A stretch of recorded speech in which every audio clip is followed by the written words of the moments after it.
Hello everyone, I am सपना in front of you. 65th BPSC में मैं select हुई हूँ डीएसपी के पद पर। मेरी स्कूलिंग सन Joseph school Islampur Nalanda district से हुई है। I have completed my B Tech in information technology from MIT Muzaffarpur Bihar. उसके बाद CSIR JRF में मेरा 24 रैंक ऑल इंडिया है और currently I am pursuing PhD from IIT Patna. अभी मैं आपके सामने बीपीएससी से संबंधित प्रीलिम्स, मेन और इंटरव्यू तीनों की जानकारी यहाँ पे दूंगी। ये मेरा चौथा प्रयास था 65th बीपीएससी में और 66th बीपीएससी भी मैंने अटेम्प्ट किया है। उसका मेन भी मैं दे रखी हूँ और टोटल अगर आप देखें इस प्रकार से तो मैं 5 बार दी हूँ प्रीलिम्स और मेरी हर बार सिलेक्शन हुई है। मैं मेन में चूँकि मैं PhD भी कर रही हूँ तो मेरे पास नोट्स बनाने का या ज़्यादा फोकस करने का टाइम नहीं होता था, तो मेन में पहला बार मेरा चयन हुआ था 65th बीपीएससी में और अभी मैं फाइनली क्वालिफाइड हूँ as a DSP। So let's start prelims, main and interview strategy. First of all prelims, और इन सब चीज़ के लिए मैंने कोई कोचिंग का सहारा नहीं लिया है क्लासेस के लिए, और मॉक टेस्ट सीरीज मेन के लिए मैं ज्वाइन की थी कोचिंग और इंटरव्यू के लिए भी मैंने मॉक इंटरव्यू दिया है पर्टिकुलर कोचिंग से ज्वाइन करके। तो अब प्रीलिम्स की स्ट्रैटेजी मैं बता रही हूँ, ये आप लोगों के लिए बहुत इंपॉर्टेंट है क्योंकि 67th बीपीएससी अभी आने वाला है और मोस्ट प्रोबेबली वो उसी डेट पे होगा। सो ये माइंड में रखना बिल्कुल नहीं है कि एक्सटेंड होगा और आगे कर लेंगे, अच्छे से उसके लिए फोकस करना है। कैसे करना है, अगर मैं उसके सोर्सेज की बात करूं तो कुछ सोर्सेज में आपको ऑनलाइन सोर्सेज होंगे, कुछ बुक के सोर्सेज होंगे। So I am going to give you particular breakup subject wise.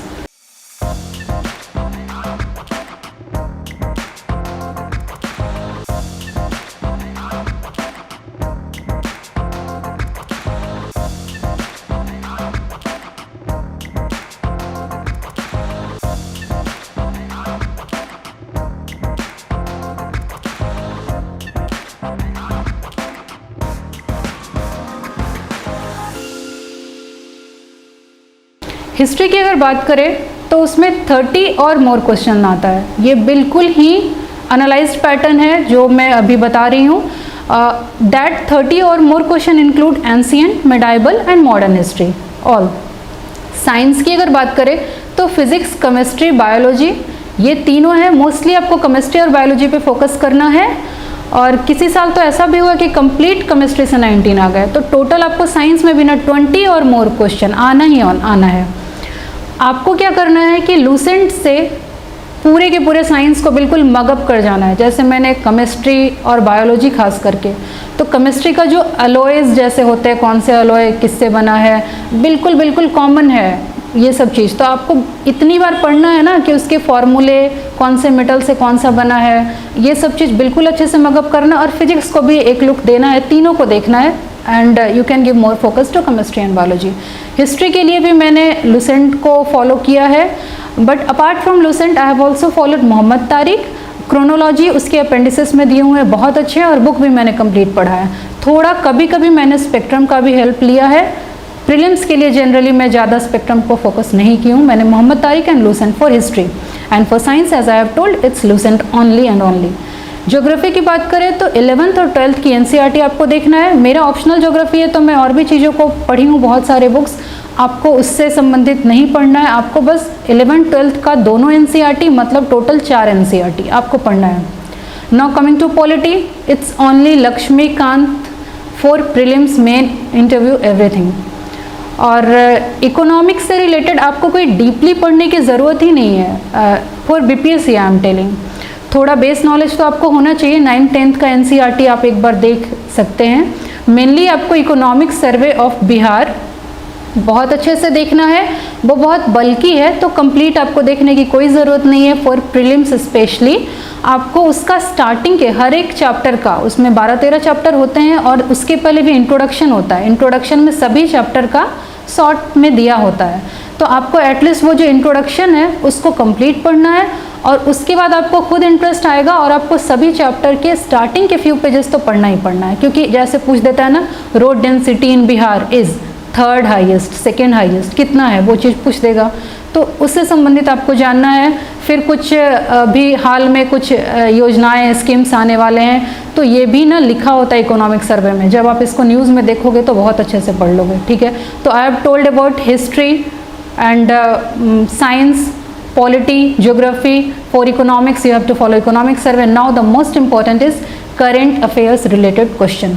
30 के अप्रोक्स आते हैं. आप पिछले किसी साल भी देखो, खास करके अभी के 4-5 साल आपने देखा होगा.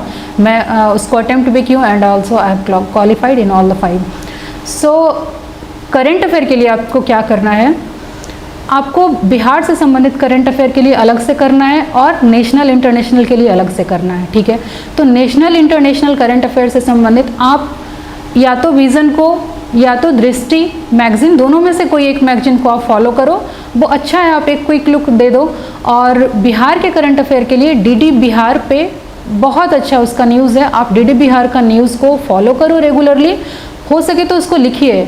और हिंदी न्यूज़पेपर जो वहाँ का है, दैनिक भास्कर, दैनिक जागरण, हिंदुस्तान, आप कोई एक को फॉलो करिए.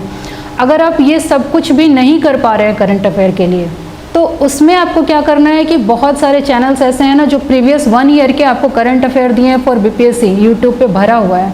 ऐसे मतलब इन्फॉर्मेशंस हैं. आपको बस इससे क्या करना है, उसमें थोड़ा देखिए कि कौन उसको क्रिस्पी वे में अच्छे से दे रहे हैं, और आपको उसको नोट डाउन कर लेना है एक बार सुन के. ऐसा नहीं कि आप उसको 4-5 टाइम्स सुनते रहोगे, वो प्रोडक्टिव नहीं होता है. एज़ पर माई एक्सपीरियंस, आप उसको सुनिए, फिर लिखिए, फिर उसको रिवाइज करिए बार बार. तो ये टोटल आपका करंट अफेयर में हो गया.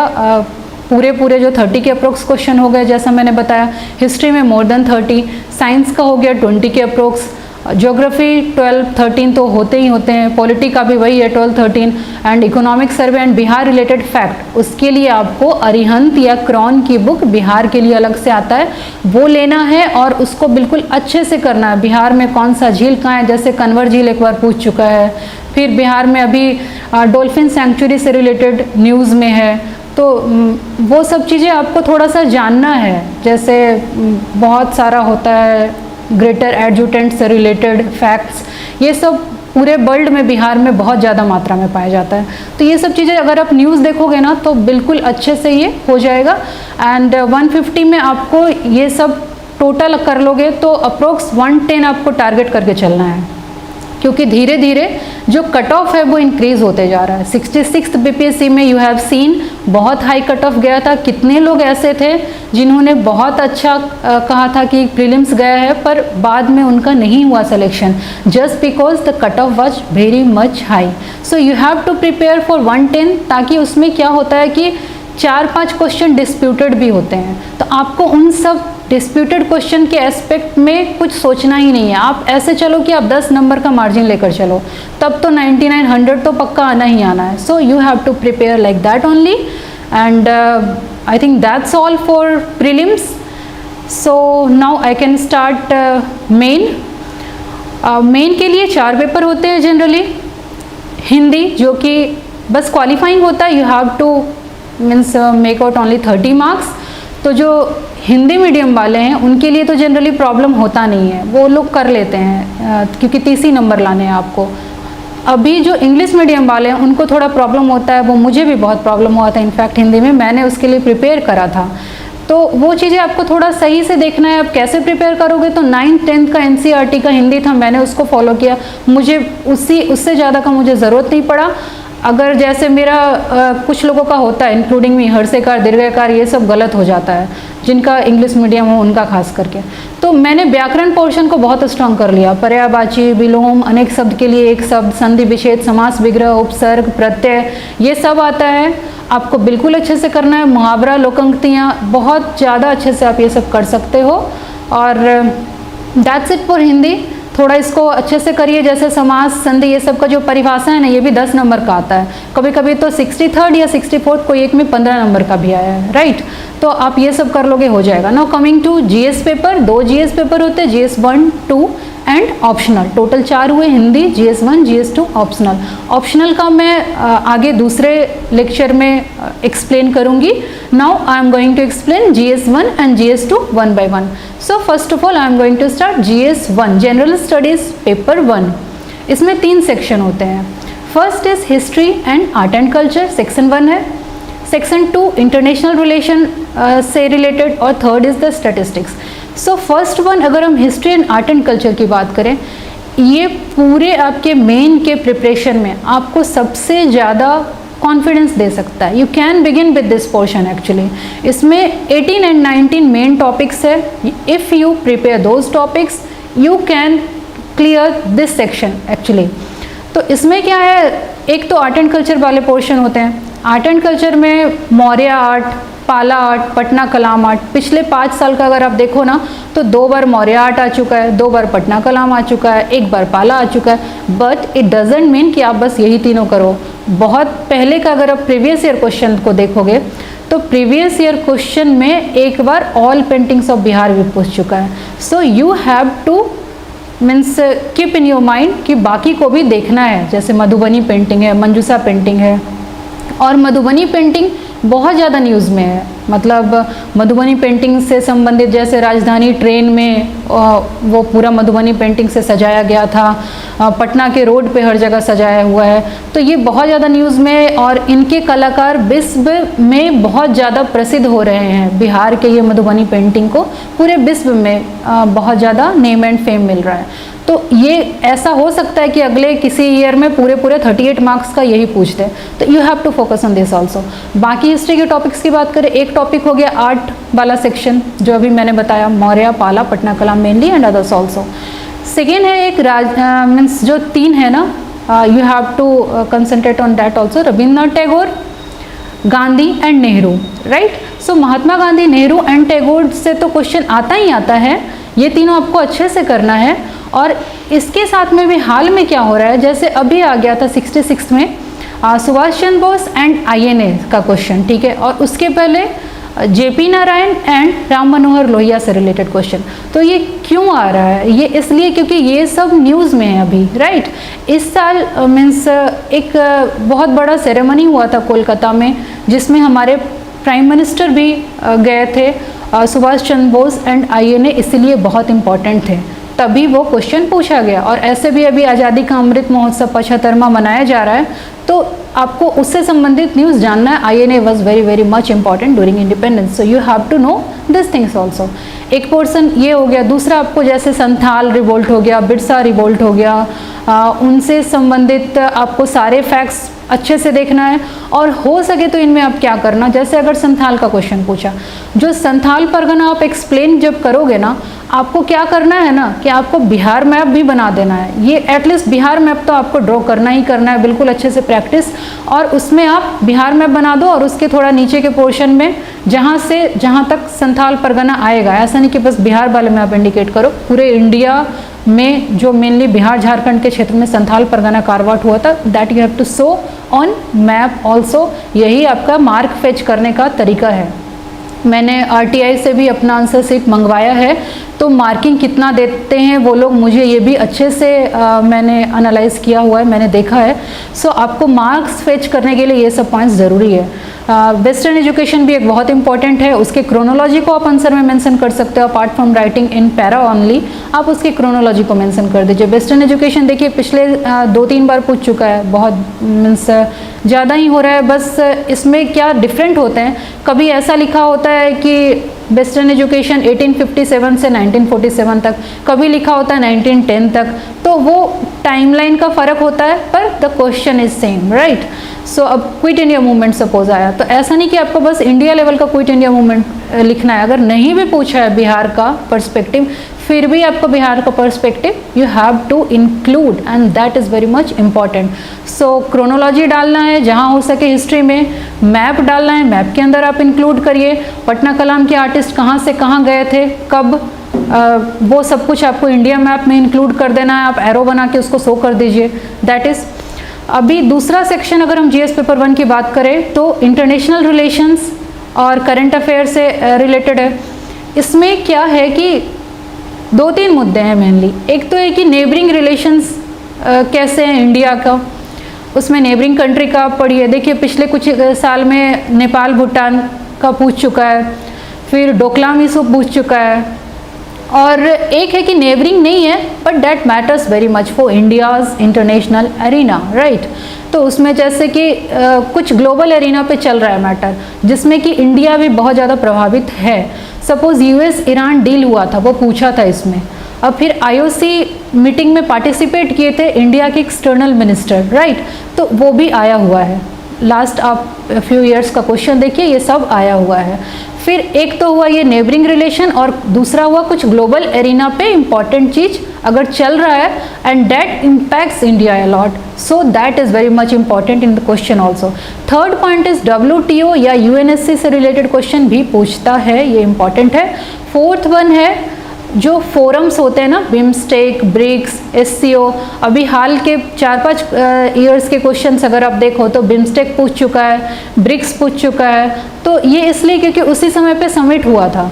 तो ये सब चीज़ें आपको जानना है, जैसे कि कोविड के टाइम पे रसिया ने ऑनलाइन ब्रिक्स समिट ये किया था, होस्ट किया था। फिर इंडिया का ये मीन्स ब्रिक्स समिट होस्ट करने की बारी थी। इंडिया कब कब होस्ट किया ब्रिक्स का अगर क्वेश्चन आए, एटलीस्ट आपको ये सब फोरम का ना, ब्रिक्स का, बिम्स्टेक का, एससीओ का, एशियान का, क्वाड का, अच्छे से you have to be knowledge कि कौन इसके मेंबर है, कौन कौन कंट्री, कब स्टार्ट हुआ, एटलीस्ट स्टार्ट नहीं हुआ तो इसका हेडक्वार्टर कहाँ है, हाल का मीटिंग कहाँ हुआ है, इंडिया में कब हुआ। सपोज क्वाड पूछ दिया, तो अगर आपको वर्ल्ड मैप नहीं भी बनाना आता है, मैं ज्योग्राफी ऑप्शनल क्यों, मैं ये सब वर्ल्ड मैप से शो कर देती हूँ।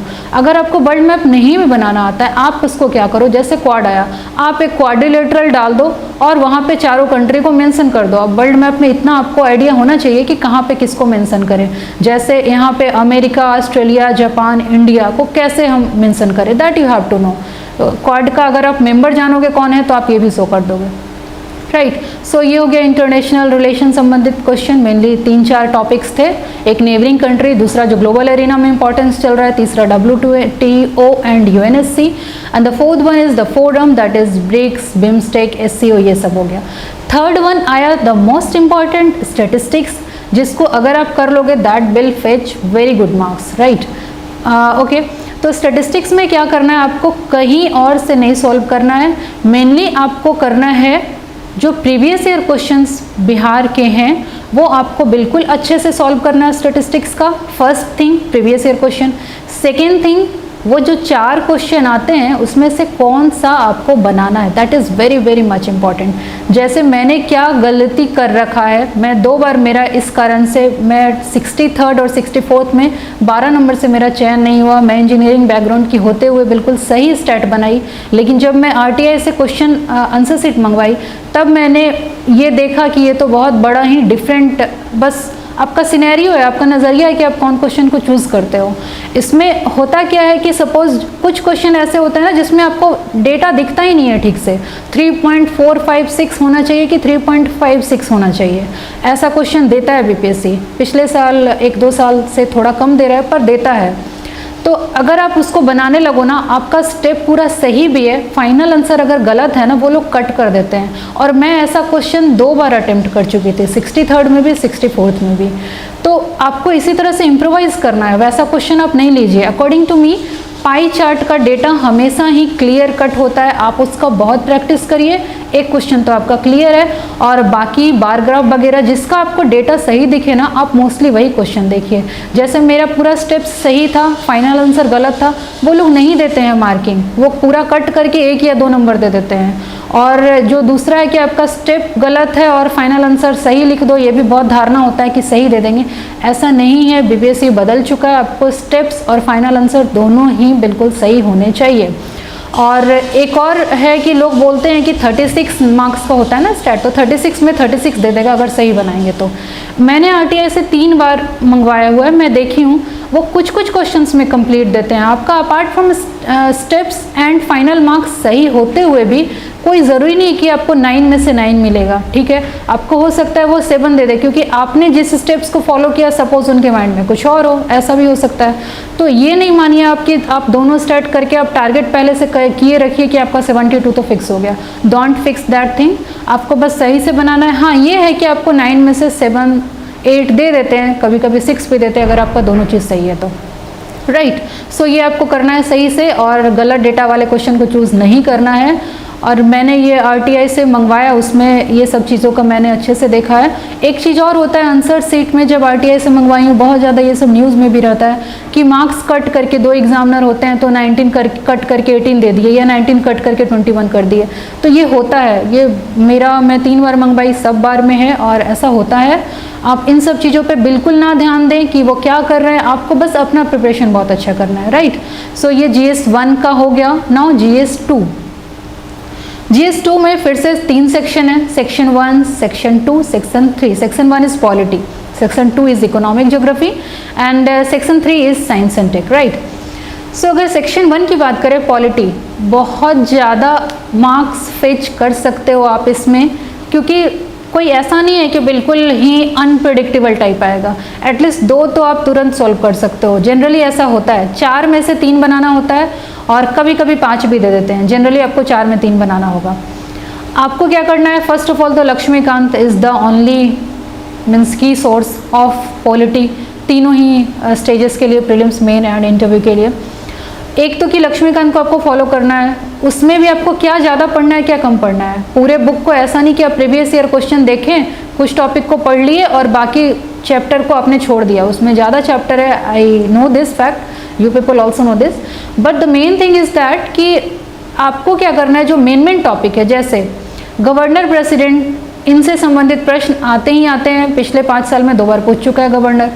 DPSP आता है, एक तो आपको गवर्नर प्रेसिडेंट वाला एस्पेक्ट पूरे अच्छे से क्लियर रखना है, और अगर ये पूछे गवर्नर का तो आपको रिसेंट में कहाँ पे प्रेसिडेंट रूल वगैरह, ये सब बहुत इंपॉर्टेंट है BPSC के लिए, कहाँ लगा है ये आपको बताना है। अगर आपको ईयर पता हो कि 2016 में हाल में कहाँ लगा है, 17 में कहाँ लगा है, बिहार में कब लगा था, बिहार में कितनी बार गवर्नर के मतलब कि ये तो प्रेसिडेंट रूल लगाने में रोल रहा है, तो वो सही रोल था या उनका पार्टीशन रोल था, ये सब चीज़ों को आप वहाँ पे अच्छे से मेंशन कर सकते हो। खास करके प्रोडक्टिव वे में आप करो तो ज़्यादा सही होता है। और प्रेसिडेंट का भी जैसे अभी हाल में क्वेश्चन आया था, तो आपको ये दोनों बिल्कुल अच्छे से कर लेना है। फिर गवर्नर के जो पावर्स होते हैं वो सब पावर्स को भी अच्छे से करना है। एक एस्पेक्ट ये हुआ। दूसरा हुआ DPSP, fundamental right and fundamental duties. So DPSP और उसमें उसका इम्प्लीमेंटेशन कैसे कैसे हुआ ये पूछा। अगर वहाँ पे नहीं भी पूछा बिहार का पार्ट, फिर भी आपको बताना है कि कौन से आर्टिकल के तहत बिहार में ये लागू किया गया। जैसे लिकर बैन हुआ बिहार में, तो किस आर्टिकल के तहत हुआ, और इसके आपको तीनों ही गांधीयन, लिबरल, इंटेलेक्चुअल, सोशलिस्ट, तीनों के तीनों आपको बताना है अच्छे से।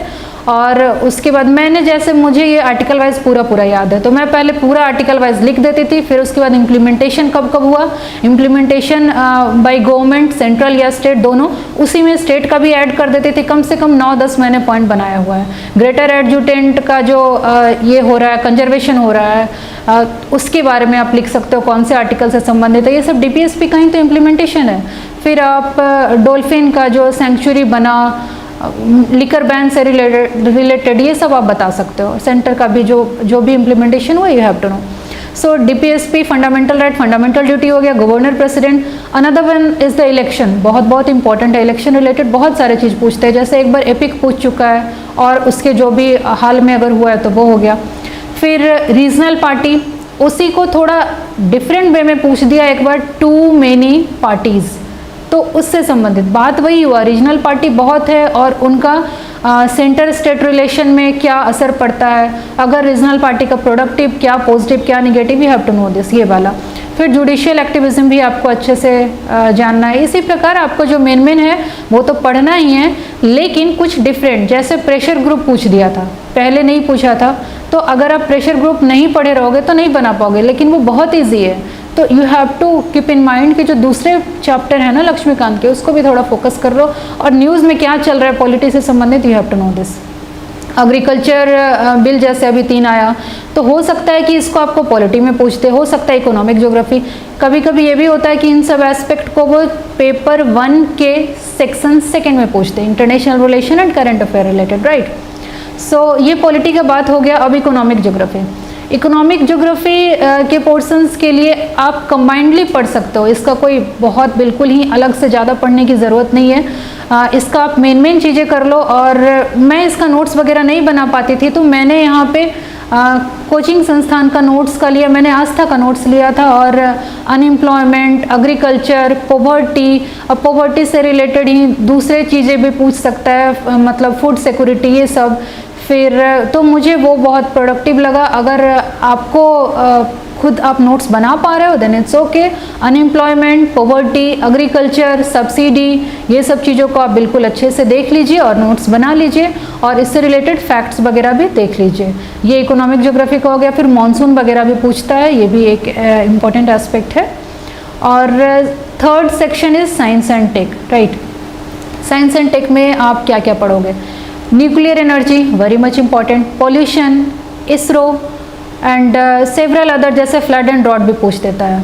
ये सब तो हुआ। और साइंस एंड टेक के लिए भी मैंने वही नोट्स फॉलो किया था, क्योंकि मेरे पास इतना टाइम नहीं था कि मैं नोट्स बनाऊं। मैं जनरली बुक से पढ़ी हूँ या फिर नोट्स बना कर पढ़ी हूँ, लाइक दैट।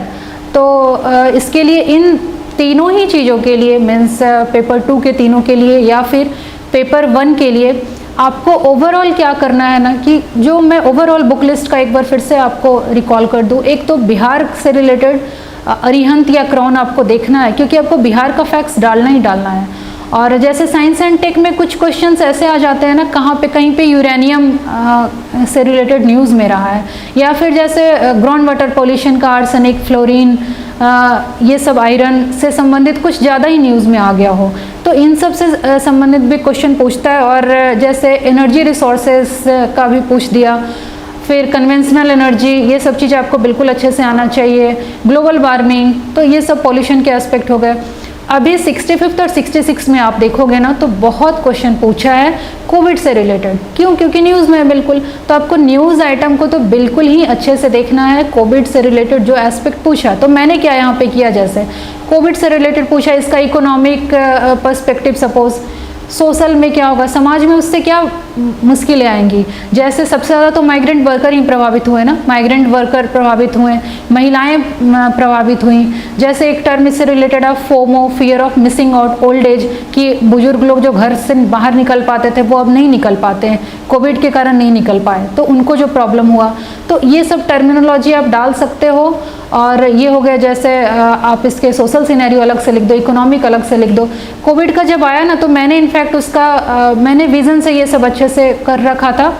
अगर आप सोर्सेस की बात करो तो आप अच्छे से, अगर जिस समय भी मेन होने वाला हो उसके पहले का, मैं क्या करती थी कि आप उसके पहले का अप्रोक्स 1 ईयर का लो, और हर बार 10-12 टॉपिक्स ना, पूरा मंथ का विजन आपको नहीं पढ़ना है फॉर मेन। अगर आप बीपीएससी के लिए सिर्फ कर रहे हो ना, तो आपको पूरा नहीं पढ़ना है। 10-12 टॉपिक इंपॉर्टेंट होते हैं, आप उसको अलग करिए, आप उसको पढ़िए, वही इंपॉर्टेंट है। जैसे मैंने कोविड का कंप्लीट सिनेरियो मैंने विजन से कर रखा था।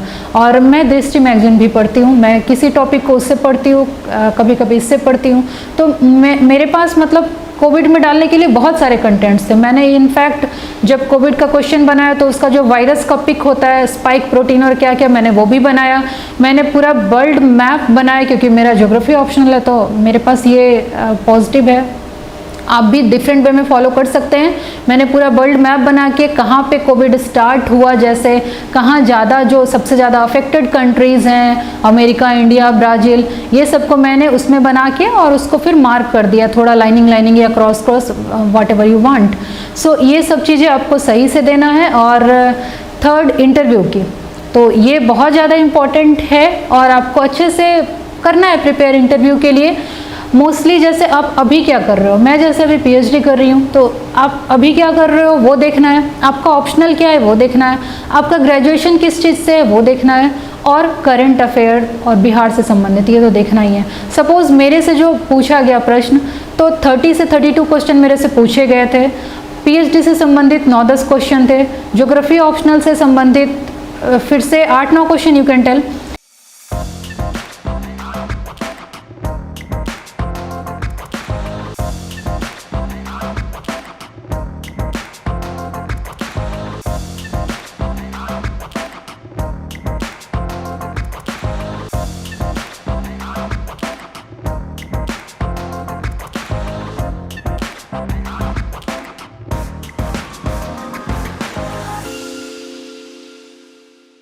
और फिर उसके बाद करंट अफेयर, उस समय जैसे यूनाइटेड नेशंस में इंडिया को प्रेसिडेंटशिप दिया गया था, तो उससे रिलेटेड मैरीटाइम सिक्योरिटी से रिलेटेड 5 प्रिंसिपल हमारे प्रधानमंत्री ने दिए थे, ठीक है।